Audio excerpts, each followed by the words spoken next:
আসসালামু আলাইকুম। আমি মোহাম্মদ ফরিদ হোসেন। আমি আপনাদের জন্য আজকে নিয়ে এসেছি উচ্চতর গণিত দ্বিতীয় পত্রের জটিল সংখ্যার একটি ক্লাস। তো চলো শুরু করা যাক। জটিল সংখ্যা। তো প্রথমে আমরা দেখি সংখ্যাকে কত ভাগে ভাগ করা যায়। তো সংখ্যাকে আমরা মূলত প্রাথমিকভাবে দুটি ভাগে ভাগ করব। একটি হচ্ছে বাস্তব সংখ্যা, যেটি আমরা মাধ্যমিক পর্যায়ের নবম দশম শ্রেণীতে প্রথম চ্যাপ্টারে সাধারণ গণিতে পড়েছি বাস্তব সংখ্যা। এবং অপর ভাগটি হচ্ছে জটিল সংখ্যা। তো আমরা বাস্তব সংখ্যা যদি প্রধান বৈশিষ্ট্য দেখি, এদের বর্গ সর্বদা অঋণাত্মক সংখ্যা। এদের বর্গ সর্বদা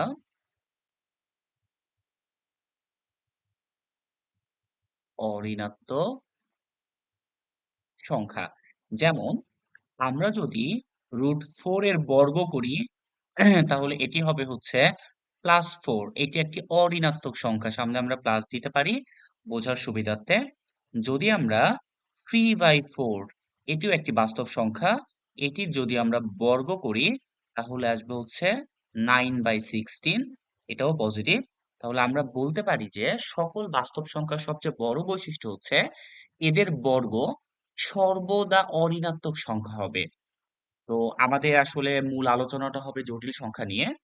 তো আমরা যদি জটিল সংখ্যার বর্গ দেখি, জটিল সংখ্যার বর্গ সর্বদা ঋণাত্মক সংখ্যা। জটিল সংখ্যার বর্গ সর্বদা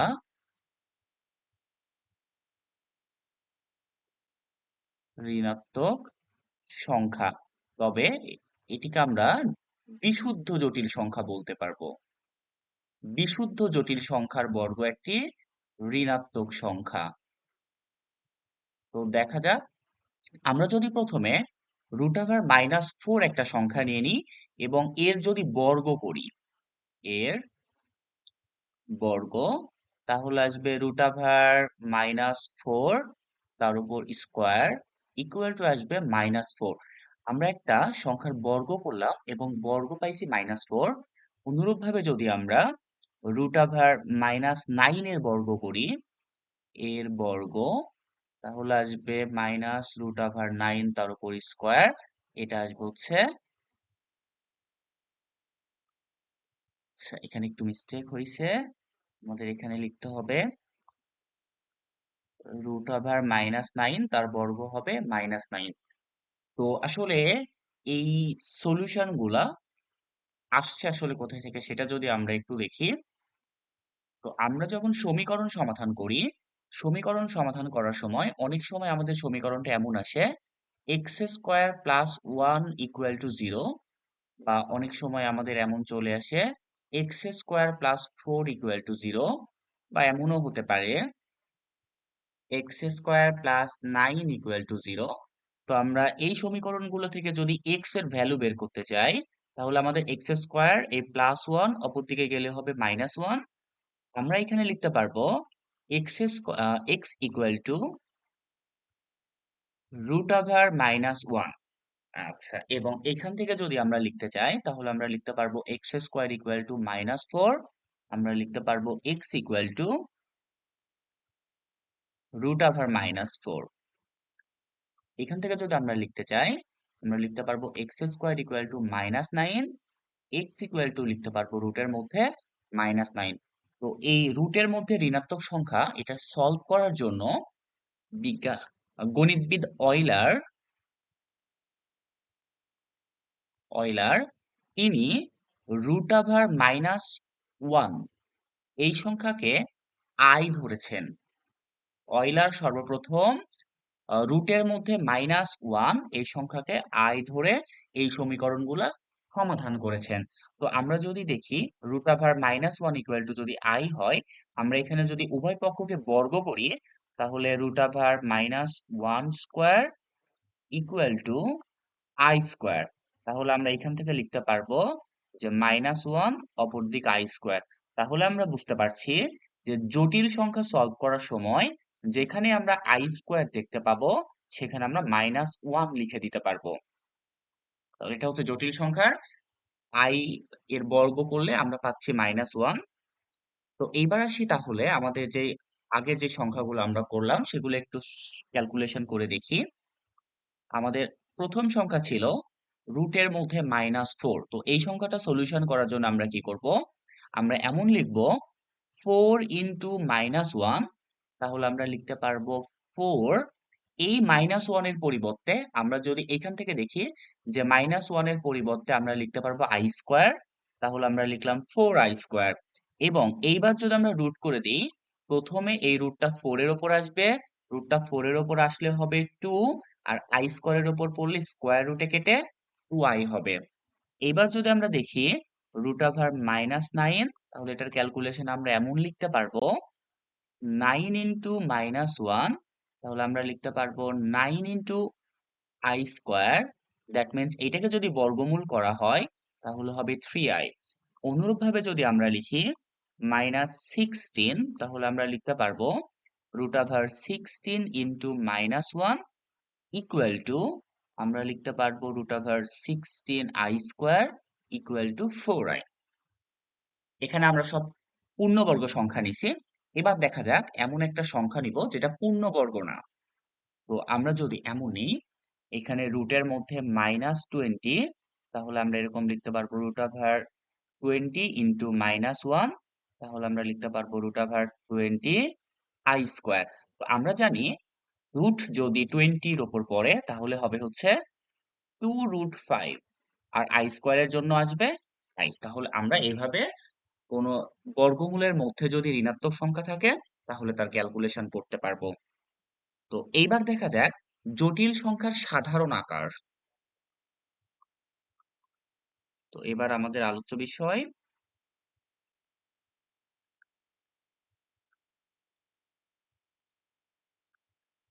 জটিল সংখ্যার সাধারণ আকার। আচ্ছা, কোন জটিল সংখ্যাকে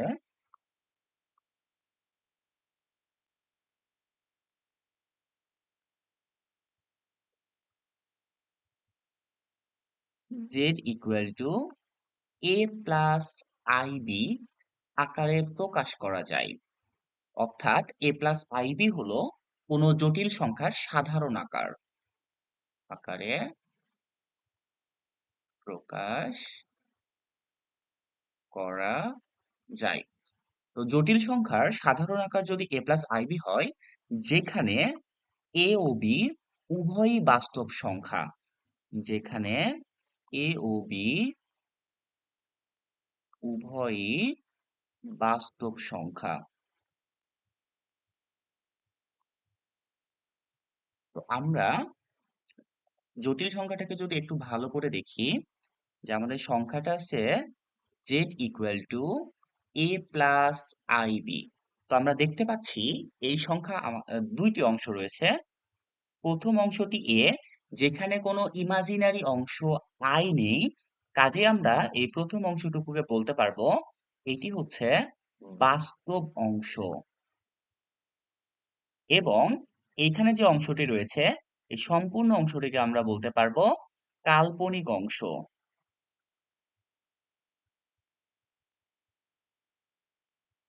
তো আমাদের একটা হচ্ছে বাস্তব অংশ এবং অপরটি হচ্ছে কাল্পনিক অংশ।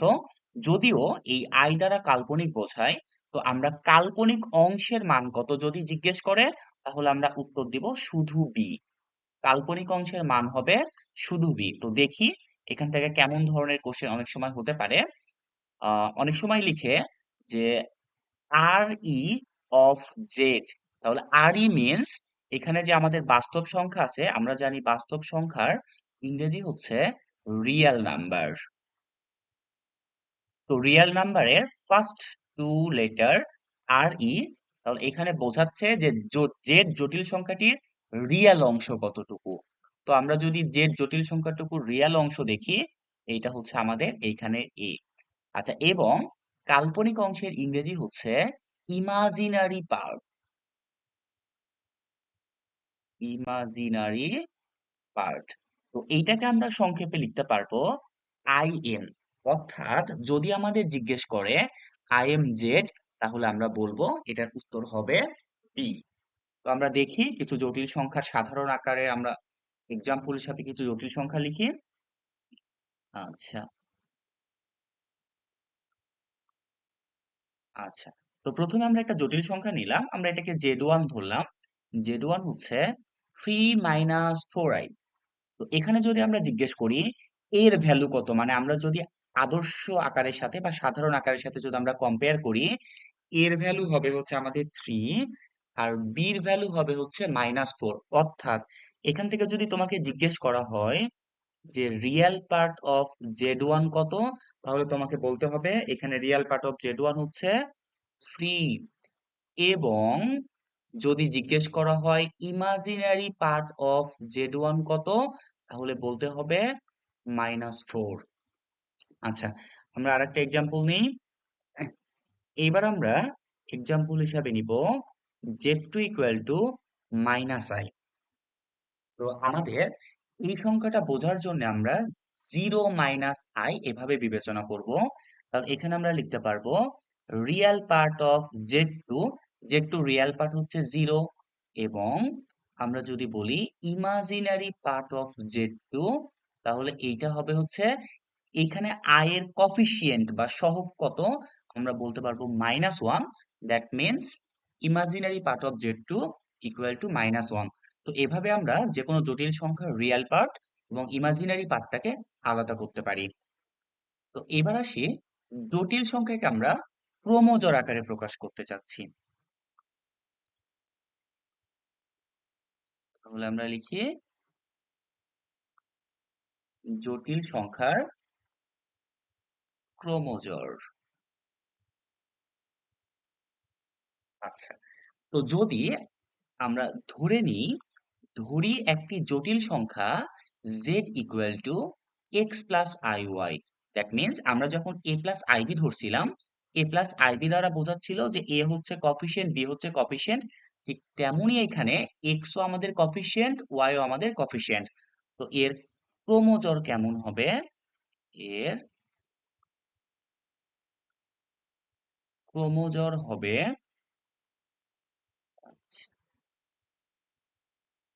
ক্রমজোড় হবে প্রথম ভ্যালুটা হবে x এর মান, এবং জটিল অংশে যে কফিসিয়েন্ট বা সহগ থাকবে সেটা হবে y এর মান। যেহেতু জটিল সংখ্যাকে ক্রমজোড় আকারে প্রকাশ করা যাচ্ছে, কাজেই আমরা চাইলে একে আমরা গ্রাফ পেপারে বসাতে পারবো। তো দেখা যাক কিভাবে আমরা এটাকে গ্রাফ পেপারে প্লট করব। তো গ্রাফ পেপারে প্লট করার জন্য প্রথমে আমাদের অক্ষ দেখাতে হবে। আমরা ধরে নিই এক্স ও এক্স ড্যাশ, এইটাকে সব সময় ধরে নেওয়া হবে এটা হচ্ছে আমাদের বাস্তব অক্ষ। এক্স ও এক্স ড্যাশ বাস্তব অক্ষ, এবং ওয়াই ও ওয়াই ড্যাশ কাল্পনিক অক্ষ। এটি হচ্ছে আমাদের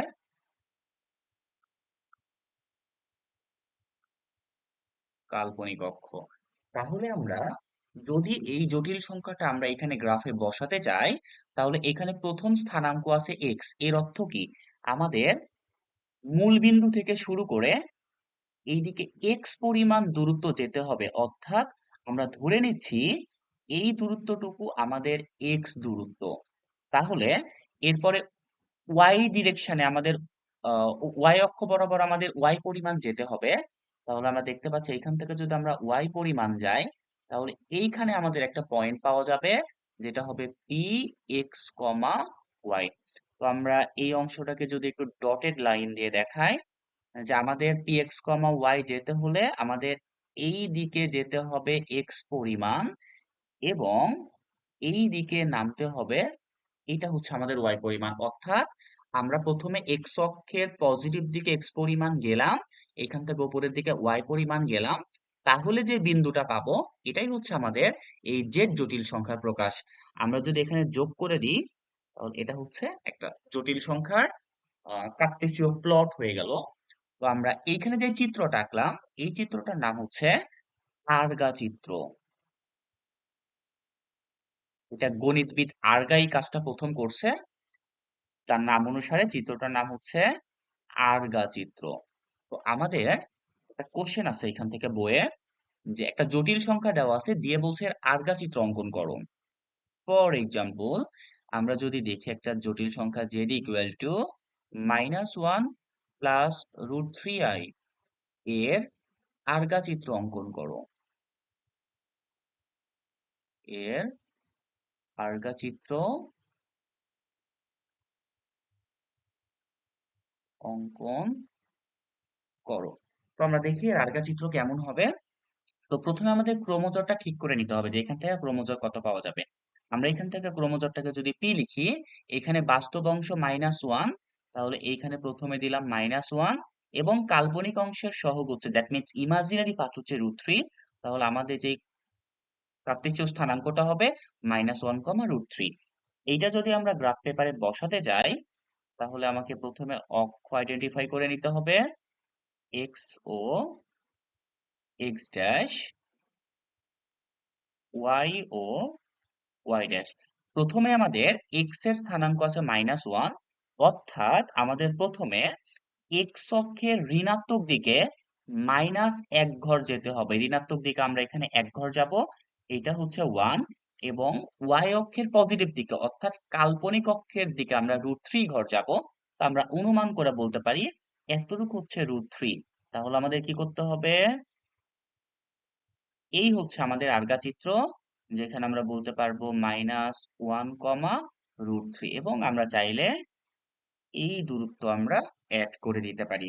তো এভাবে আমরা খুব সহজেই যে কোনো জটিল সংখ্যার আলগা চিত্র আঁকতে পারবো। তো দেখা যাক আমরা আরেকটা জটিল সংখ্যার আলগা চিত্র অঙ্কন করি। হ্যাঁ, এইবার জটিল সংখ্যাটি আমাদের জাস্ট -i। তো আমরা এই জটিল সংখ্যাকে আমাদের সুবিধার্থে লিখে নিব 0 - i। এখান থেকে যদি আমরা বিন্দুটি লিখি, বিন্দুটি আসবে p, x এর ভ্যালু 0 এবং y এর ভ্যালু -1। যদি আমরা এটি গ্রাফ পেপারে প্লট করি, তাহলে আসবে এটা x, এটা x ড্যাশ, এখানে হবে y, y ড্যাশ ও। প্রথমে আমাদের x এর ভ্যালু 0 আছে, দ্যাট মিন্স এটা y অক্ষের উপর অবস্থিত হবে, একটু x এর দিকে ডানেও যাবে না বামেও যাবে না, তাহলে y অক্ষের উপরই অবস্থিত হবে। এইবার বলছে y এর ভ্যালু -1, দ্যাট মিন্স x অক্ষের নিচের দিকে আসবে বা y অক্ষের নেগেটিভ দিকে, যেটাকে আমরা বলছি x অক্ষের নিচের দিকে। তো এইখানে আমাদের জটিল সংখ্যাটি অবস্থিত হবে p 0, -1। তো এই হচ্ছে, আমরা যদি চাই যে কোনো জটিল সংখ্যাকে এভাবে আমরা আলগা চিত্রের মাধ্যমে উপস্থাপন করতে পারবো। তো আমরা এইবার নির্ণয় করব জটিল সংখ্যার বিভিন্ন ঘাতের মান, এর বিভিন্ন ঘাতের মান। তো এবার আমাদের হেডিং আই এর বিভিন্ন ঘাতের মান নির্ণয়, বিভিন্ন ঘাতের মান নির্ণয়। তো আমরা দেখি এর বিভিন্ন ঘাতের মান কেমন আসে। তো আমরা প্রথমেই পড়ে আসলাম যে অয়লার বলছিল √(-1), একটু মুছে পরিষ্কার করে লিখি। অয়লার বলছিল √(-1) ইকুয়াল টু i, অর্থাৎ এখান থেকে আমরা পাইছিলাম যে i² এর ভ্যালু হবে -1। তো আমরা দেখি যদি আমাদের i³ এর ভ্যালু বের করতে বলে, তাহলে আমরা কি করি, আমরা সুন্দর এমন করতে পারবো i² ইন্টু i। তাহলে i² এর মান যদি -1 হয়, তাহলে -1 ইন্টু i, তাহলে রেজাল্ট আসবে -i। এইবার যদি আমরা i⁴ লিখি, তাহলে আমরা লিখতে পারবো i² ইন্টু i², তাহলে রেজাল্ট হবে -1 ইন্টু -1 ইকুয়াল টু +1। তো সমস্যাটা হলো, হঠাৎ করে কোশ্চেনে এমন থাকতে পারে i⁴ এইটার ভ্যালু কত আসবে। তো এই সমস্যাটা সমাধান করার জন্য আমরা i এর পাওয়ারটাকে n ধরে নিব। আমরা এবার i⁴n এর ভ্যালু নির্ণয় করব। তো আচ্ছা, তো আমরা এটা দেখে একটা টেকনিক আমাদের অবলম্বন করতে হবে। সেটা হচ্ছে, যদি i এর পাওয়ার 4n হয়, অর্থাৎ আই এর পাওয়ারকে যদি আমরা 4 দ্বারা ভাগ করে যদি নিঃশেষে বিভাজ্য হয়, তাহলে এখানে আমরা বলছি এইটা যদি হয় তাহলে তার ভ্যালু আসবে 1। তাহলে কি বললাম আমরা এখানে? আই এর ঘাত 4 দ্বারা বিভাজ্য হলে 4 দ্বারা নিঃশেষে বিভাজ্য, অর্থাৎ কোনো ভাগশেষ থাকবে না, নিঃশেষে বিভাজ্য হলে তার মান হবে 1। নিঃশেষে বিভাজ্য হলে মান হবে 1। যেমনটা আমরা এইখানে যেটা লিখছি এটাকে যদি আমরা একটু দেখি, তোমরা দেখো 2024, এই 2024 কে তোমরা 4 দ্বারা ভাগ করে দেখো, এটা ভাগফল আসবে হচ্ছে 506। দ্যাট মিন নিঃশেষে বিভাজ্য। এটা যদি নিঃশেষে বিভাজ্য হয় তাহলে এই উত্তরটা আসবে 1। তো একটা কথা মনে রাখবা, যে আমাদের যখন ভাগ করব আমরা, সব সংখ্যাকে ভাগ করার প্রয়োজন আসলে হয় না। আমরা শুধু এই লাস্ট ডিজিটটাকে ভাগ করলে, আমরা আমাদের লাস্ট 2 ডিজিটকে ভাগ করলে আমরা আমাদের উত্তর পেয়ে যাব। কারণ এইখানে যেই ডিজিট থাকবে বাকিগুলা, এদের প্রত্যেককে অবশ্যই অবশ্যই 4 দ্বারা বিভাজ্য করা যাবে। কারণ 100 কে 4 দ্বারা বিভাজ্য, 100 4 দ্বারা বিভাজ্য, 1000 4 দ্বারা বিভাজ্য, তোমরা যদি বলো 10,000 4 দ্বারা বিভাজ্য, অর্থাৎ আমরা লাস্ট 2 ডিজিট কে ভাগ করে আমরা বলতে পারবো যেহেতু 24 কে 4 দ্বারা ভাগ করা যায়, কাজেই পুরো সংখ্যাটাকেও 4 দ্বারা ভাগ করা যাবে, এবং আমরা বলতে পারবো যেহেতু 4 দ্বারা বিভাজ্য হচ্ছে, এর মান হবে 1। তো এইবার দেখি, যদি i এর পাওয়ার 4n প্লাস 1 আসে, অর্থাৎ 4 দ্বারা ভাগ করছি, ভাগ করার পরেও যদি 1 অবশিষ্ট থাকে, তাহলে আমরা বলবো এর ভ্যালু হবে i। যদি 1 অবশিষ্ট থাকে, 1 অবশিষ্ট থাকে। আচ্ছা, যদি দেখো যে i এর পাওয়ারকে 4 দ্বারা ভাগ করছো, ভাগ করার পর 2 অবশিষ্ট আছে, তাহলে এর উত্তর হবে -1। 4 দ্বারা ভাগ করে 2 অবশিষ্ট আছে, এর উত্তর হবে -1। যদি আমরা i এর পাওয়ারকে 4 দ্বারা ভাগ করে দেখি 3 অবশিষ্ট আছে, ভাগশেষ 3 হইছে, তাহলে এর মান হবে -1। তো আমরা দেখি যে এরকম কিছু এক্সাম্পল যেগুলো বিগত বছর পরীক্ষাতে আসছে 2-3 থেকে। আচ্ছা, তো আমরা এমন বলতে পারবো, আমাদের অঙ্কে i টু দি পাওয়ার 827293 এরকম একটা বড় সংখ্যা দিছে। তো আমরা সলভ করার সময় কি দেখলাম, যে আমরা জাস্ট এই আগের সব ডিজিট গুলা কেটে দিব, লাস্ট 2 ডিজিট নিব। তাহলে আমরা এখানে বলতে পারবো যে 23 কে যদি আমরা 4 দ্বারা ভাগ করি, তাহলে হবে হচ্ছে 4 5 20, 3 অবশিষ্ট থাকবে। তাহলে এখানে যেহেতু ভাগশেষ থাকছে 3, 23 কে যদি আমরা 4 দ্বারা ভাগ করি, অর্থাৎ 23/4, এক্ষেত্রে ভাগশেষ থাকছে হচ্ছে 3। যেহেতু ভাগশেষ 3, আমরা এখানে পড়ে আসছি যে ভাগশেষ যদি 3 থাকে, তাহলে এটার অ্যান্সার হবে -1। তাহলে এইটা ইকুয়াল টু আমরা লিখতে পারবো, সরি, -i। যেহেতু ভাগশেষ 3 আছে, তাহলে এটাকে আমরা লিখতে পারবো -i। তো আমরা এরকম আরেকটা সংখ্যা দেখি, i এর উপর পাওয়ার, আচ্ছা, 2018। তো আমরা এখানে দেখি যে 2018-তে আমরা ফার্স্ট 2 ডিজিট কেটে দিব। তো 18-কে 4 দ্বারা ভাগ করলে কত হবে? 18-কে 4 দ্বারা যদি আমরা ভাগ করি, আমরা জানি 4 4 16, 2 অবশিষ্ট থাকবে। যেহেতু 2 অবশিষ্ট থাকবে, তাহলে এর ভ্যালু হবে -1। অর্থাৎ মনে রাখবা, 1 যদি অবশিষ্ট থাকে তাহলে ভ্যালু, আচ্ছা, প্রথমে আমরা 0 অবশিষ্ট দেখি, মানে নিঃশেষে বিভাজ্য। যদি 0 অবশিষ্ট থাকে, অর্থাৎ নিঃশেষে বিভাজ্য, তাহলে মান হবে 1। আচ্ছা, এখানে আমরা লিখে দিই, এটা হচ্ছে আমাদের ভাগশেষ, আর এটা হচ্ছে মান। যদি 0 ভাগশেষ থাকে তাহলে মান হবে 1। যদি 1 ভাগশেষ থাকে তাহলে মান হবে i। যদি 2 ভাগশেষ থাকে তাহলে মান হবে -1। আর যদি 3 ভাগশেষ থাকে তাহলে মান হবে -i। মানে 1i, -1, -i। তো এখানে যেহেতু 2 অবশিষ্ট আছে, সুতরাং আমরা বলতে পারবো এটার মান হবে -1। তো আজকে এতটুকু পর্যন্তই। তোমাদের কেমন লাগলো ক্লাস? যদি ভালো লাগে তবে আমার চ্যানেলটিকে সাবস্ক্রাইব করতে ভুলবে না।